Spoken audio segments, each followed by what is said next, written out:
Good evening, everyone, and welcome to another round of sound. This is the #1 Cochran Sports Showdown, 25th anniversary season. I'm Bob Pompeani. We have a lot to get into, beginning with the #1 topic on tonight's showdown will be the Penguins and whether or not they are going to be eliminated from the playoffs. They had a chance last night to continue to be in the driver's seat, and they failed, losing 6-4. Here to talk about that and so much more tonight is your panel. We have Mr. Joe Starkey from the Post-Gazette and also 93.7 The Fan, the Joe Show. In the middle, it's the Pony Express PM team and many other. St. Patrick's Day. No, it's and Masters Sunday. It's got 2 days for that sports coat right there, and it Bob. comes it's out beautiful. It comes out like that. Plus, and the tie looks like a Masters. And the Green Bay Packers while we're at it, and Bob. Green Bay Packers. I'm a cheesehead. And Will Graves from the Associated Us Press. getting dragged on Twitter after this for not wearing that, a tradition unlike any other. It is a week tradition. in and week out. We'll get into Masters because what a story it was to talk about Neil Shipley, who got a great moment, but he also saw Tiger Woods play badly today. But let's talk about the Penguins. So, Joe, I'll start with you. If you had to categorize where they are, is their season over? They have a chance. To me, the best chance is Detroit. If they don't make it, how would you look back at this season? As a failure. They're built to make long cup runs, but I happen to believe that they're still going to make it, Bob. I saw something like a 12% chance. Are you kidding me? The Capitals stink. The Red Wings stink. But they played to Montreal twice. Montreal's won some games. Yeah, they just beat the Flyers 9-3. I don't see either of those teams getting 4 points, I'll tell you that much. And all the Penguins need to do is win their games and hope that Detroit and Washington get as little as 3 out of 4, which I think can still happen. I think will still happen. Do you think they can get, Andrew? No, 4 after points? watching their last 2 games, I don't think they'll win 2 in a row. They probably shouldn't have beaten Detroit. They were lucky to win that game, and then their goaltending. You score 4 goals, you should win at home just about every night. And to give up 6 in the shorthanded goal and 4 in the second period, no, I don't have any confidence, Will. The way that Sid seems to will things to happen. I mean, like last year against Chicago, they had the worst team in the entire league. Correct. In their own building, Will. They really willed them the victory that night, boy. Woo! Man, that was incredible captaining by Crosby. This year ain't last coaching year, though. by Sullivan. They're playing harder. They're also making the same mistakes. It drives you nuts watching them play. But look, if you zoom out, are they any closer to being a cup team than they were last year? They're No. not. Well, a little. But yes, you know what? If they you're not are. going to get a top 10 pick, which they're not now, you might as well try to make the playoffs. And I to Joe's point, the Caps do stink. The Flyers will be motivated to beat them. Maybe the Islanders are locked in by the time you play them on Wednesday. So maybe not. Maybe the Penguins can knock them out by beating them. All they have to do is lose at Jersey. It's not but the Penguins have to beat Nashville. Devils are done. Listen, this scenario is not the miracle on ice here. This could eat by tomorrow night. We'll do the showdown again tomorrow night, Bob. And by tomorrow night, the Penguins could control their fate. You have faith in their goaltenders to win them 2 games. Nedeljkovic has been pretty good, except for the other night. I think the last 2, I hate to say it, but 11 I think in a row is taking a toll By the on way, him. he needs to. If I'm Sully, I'm going out That's with one of my Nedeljkovic. questions. I don't That's think one he of my is. questions I for think you. he's going to play Jari. Who do you think? I mean, I think he should play Nedeljkovic, and I think that, what is their commitment level to Tristan? This is what Sully does. I mean, let's remember. What is their commitment level to him? He's got 4 more years on But his I mean, contract. and they're also not playing him during the most important time of the year. So, but let's remember what happened in the Cup run. He's Like, turned was it the into first Kenny or second? Pickett I was thinking Was the it the same first or exact second thing, one Joe. where Does Murray he have gets tiny hurt, hands? and then they ride Fleury as long as they can. Then as soon as Flower has his mistake, they bring Murray and they win the Cup, right? So that this is what Sullivan does. He picks his hot guy. He's hardly the first hockey coach. Who do you think he's going to play? I think he's going to play Nedeljkovic. That's what I do too. And if you listen to his post-game press conference, it sounded as if he made the change to invigorate the team. He didn't do it because he felt Nedeljkovic was actually playing. He also got hung out to dry a lot. What I do, I play Nedeljkovic because what I saw of Jari didn't impress me. I thought he deserved a game down the stretch here. But now I don't know. They're down to their last 2 games, and they need the best goalie, and right now that's Nedeljkovic. That's what I would look at it as. What about Karlsson? We've had a whole year to look at this now. And he got honored last night, but he also does a lot of the things. He almost single-handedly cost the Penguins that game in Detroit. Then he won it. I know. You got all of this in one period, basically.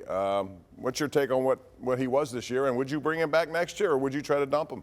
Man, if I could find a trade partner and if he wanted to go, I would try to do that. He's a brilliant offensive player. I was thinking about him today, talking about him with somebody.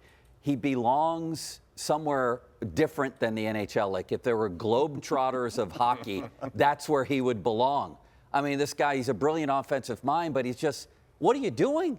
At the ends of games, what are you doing? It's amazing to watch this guy play.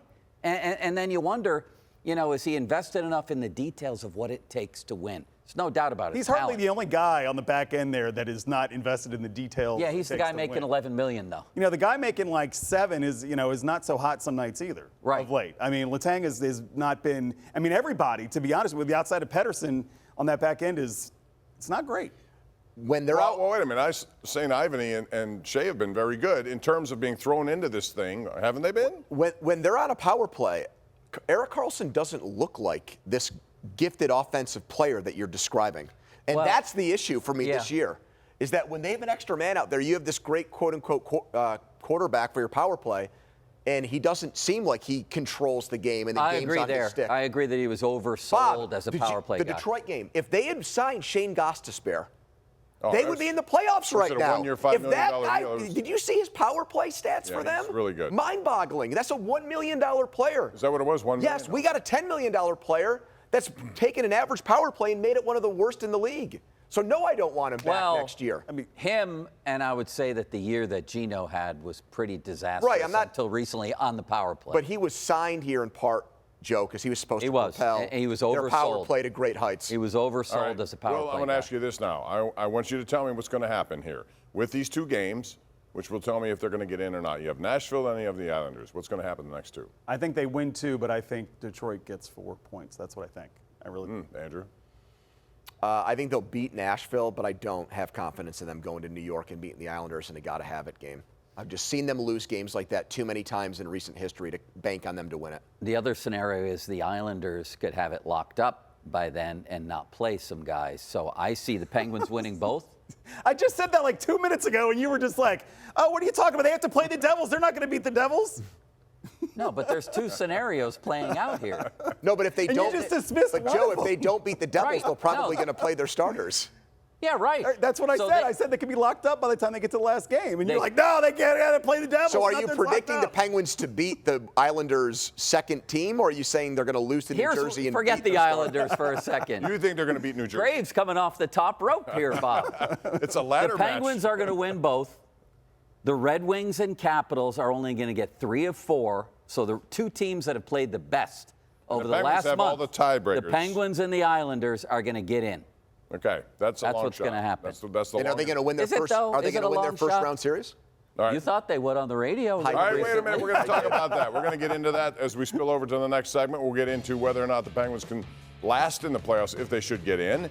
We're also going to talk about the Pirates. Andrew McCutchen at number 300. How much would you want from a player if you caught the 300th ball, or for that matter, any significant ball? We'll talk about it coming up next right here on the #1 Cochran Sports Showdown.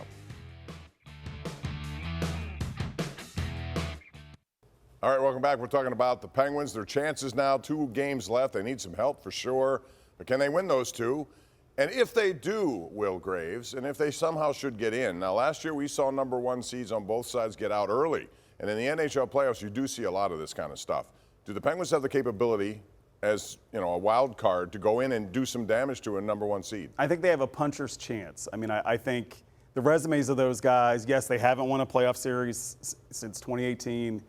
But, I mean, Andrew, to his point, like last year, they had it all in front of them and they didn't come through. But, I mean, the longer Sid plays and at the level that Sid plays at it, I'll admit that, this guy is rare. And I think he's taken for granted a lot, what he does. And I just think that so he gives them a chance. But no, talent-wise, they've got to be gassed after this push to get to the playoffs. The goaltending has not been lights out.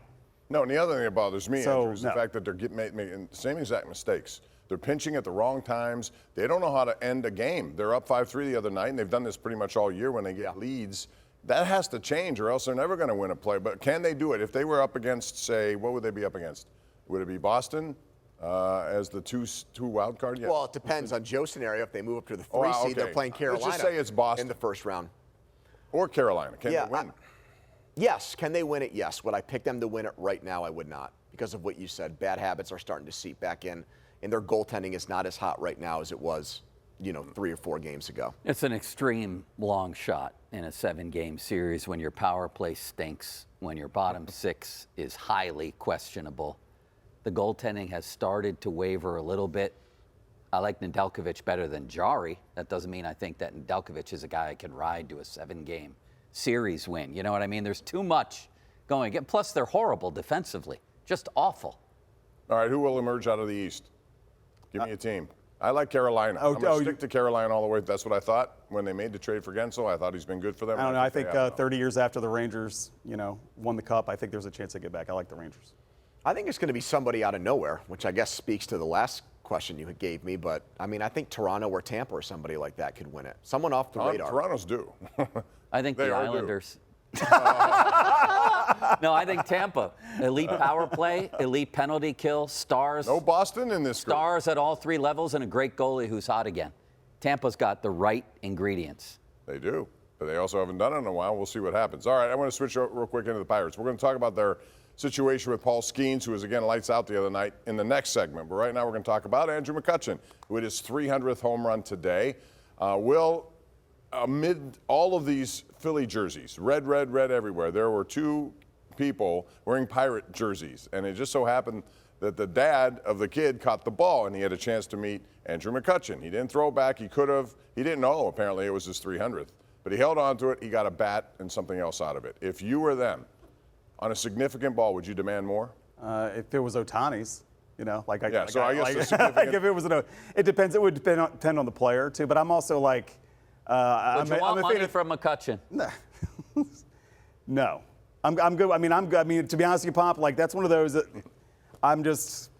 Yeah, but let's say it was Ohtani. Let's say it's Ohtani who just signed $700 million, although he lost 16 to his trainer. Or the AP has sucked all that kind of crap out of me. Like I gotta admit, like I just like whatever, man. Give me. What would I ask? I would ask my 15-year-old what he wants. That's what I would do. How about if you had Ohtani, say, 500th home run? No, I'd want the market value for it. I'd immediately leave. Yes. I'd get it authenticated, and then I would put it up for auction. And if he, with all his money, wanted to be the highest bidder on it, that's what would happen. You got to get out of the Dodger mafia, though. You saw what happened when his first Dodger home run. They our good buddy Steven Nesbitt wrote a good story about that kid. Yeah. I mean, it's got to be careful. That's bad. But I'm not holding Andrew McCutchen. No, I mean 300. It's not one of those significant balls. Right. But I just wonder if it was something very significant, Joe, and you had a chance to cash in, knowing it was. We'll use Ohtani. What are you saying? You do something for McCutchen? I want money or season tickets. Even to from the Pirates. Andrew. Even from Andrew. From the team. Okay. By the way, it was cool that McCutchen said, because the people were so nice about it, that he's inclined to do more. I think that's what he said after the game.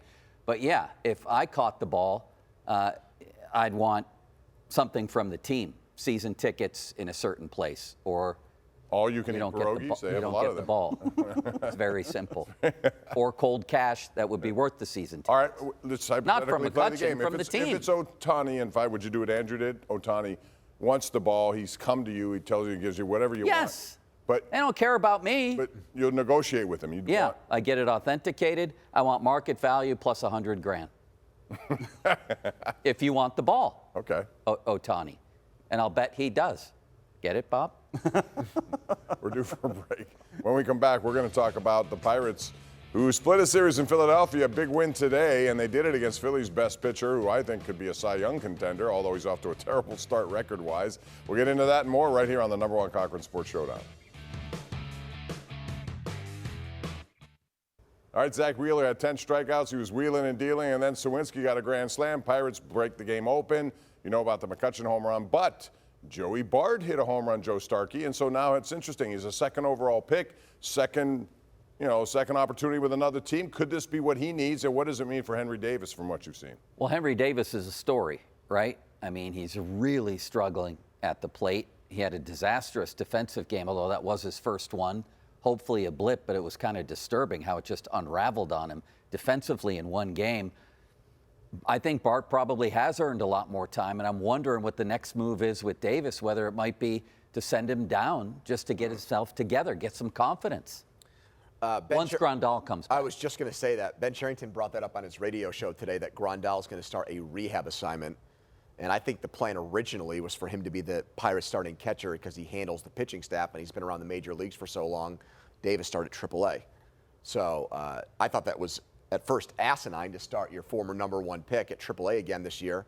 But if he's mired in this slump, I don't think you're left any other choice. Grandal and Bart should be the catchers. You know, like, where are you going to find at bats for him at the major league level, right? If he's not catching. I mean, to his credit, he has not been, say, for yesterday, Davis has not been the disaster. And I remember, like, repeatedly asking Ben and Shelton and everybody I could last year, you guys, come on, this guy's not catching. He's not a catcher. Is he better than we thought he was going to be because we thought he was going to be so bad defensively? I think he's been okay. But that being said, if Grandal's back, if Bart's hitting the ball, you know, you can't DH him because he's not hitting, right? So you got to give him at bats. That would make sense. But is he not hitting because of the duties that come with handling the pitching staff? I wonder. He's caught his whole life and he's hit, so I don't think it's that. The thing about Bart is he was supposed to be the heir apparent to Buster Posey, and that never happened. So maybe he's going to be the guy here. All right, let's talk about Paul Skenes, who will be the guy here at some point. Joe, he has been lights out, was again the other night. They have an injury to Marco Gonzalez. Not sure where that takes them. Yeah. Should he be the guy they call up? He should be up regardless. I just read Johnny Parado. My buddy had a good column today. What did he say? That there's nothing left to prove. He's been there for 10 minutes, but he has nothing left to prove in the minors. It's just bring him up. Let's go. You got to go 6-man rotation, whatever you got to do. They may have an injury now. It's time. Bring him up. I'm surprised that he would write that because what have the pitch counts been? He had 55 the other night. 55. He's not built out to go 6, 7 innings. Well, that's why I'm so pitch him 4. Pitch him 5. And unintentionally tax your bullpen when you don't have to. But because the starters have been good. They have given them length all season. So how many innings do you want?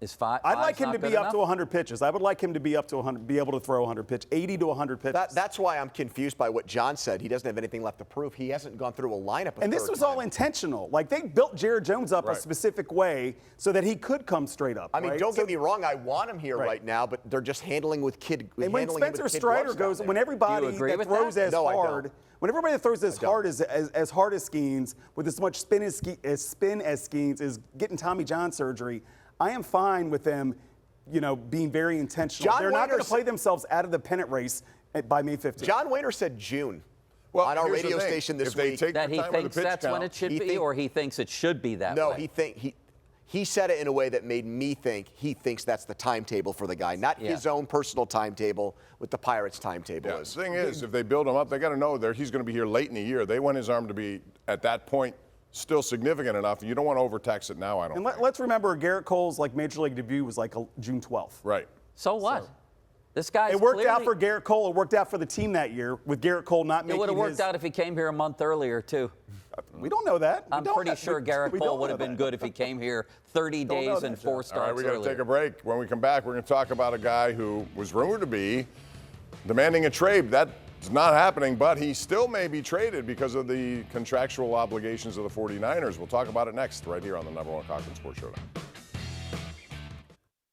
This is the 25th anniversary season of this program, and during that time, we saw Sidney Crosby become the youngest player in NHL history to reach 100 points, 3 assists here, and he did it in his rookie season, and you know the rest. The guy's been fantastic. He's had a great year, 89 points so far this season. We'll see if he could will them in, as Will Graves says. Meanwhile, we're going to talk about Brandon Aiyuk. There was a report, Joe, out there that somebody reported he demanded a trade. Agent said, no, that's not the case, but that doesn't mean it won't happen. What would it take, and how much would it cost?